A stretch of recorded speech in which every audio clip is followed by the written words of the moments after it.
Back in January, Storm Malik swept across the country, causing damage and disruption. The high winds thrashing the side of Trinity Tower highlighted the fragility of the structure. Hundreds of residents were forced to flee after engineers called for the building to be evacuated. 2 months on and families are still in temporary accommodation.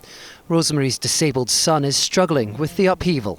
I don't actually know how much he understands it. I can't bring him here because he gets too upset. I can't take him anywhere near it. I've got to be really careful. He was here one day, but he was upset at leaving. If I had certainty, if I knew, even if it was not exactly then, if it was going to be a little bit later, then I could plan, then I could let him know. I write out stories for him to see what's going to happen in the future. I can't do that. He's got no certainty in his life at the moment. A significant amount of work has gone into assessing the structural integrity of this tower, and now 2 key reports have been published on the Glasgow Council website.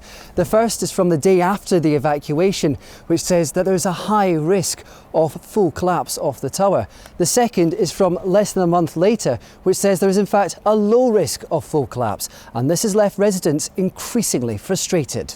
How has this been allowed to happen? What is really being done to make sure that date of 28th is kept? And what degree of assurance are we going to have that this is never going to happen again? And while we're considering those 3 questions, we're all thousands of pounds out of pocket from short-term accommodation and rent that we've had to find and pay on top of our mortgages already. So there's a degree of frustration in a number of levels. Glasgow Council must sign off on the safety of the building before anyone can stay there again.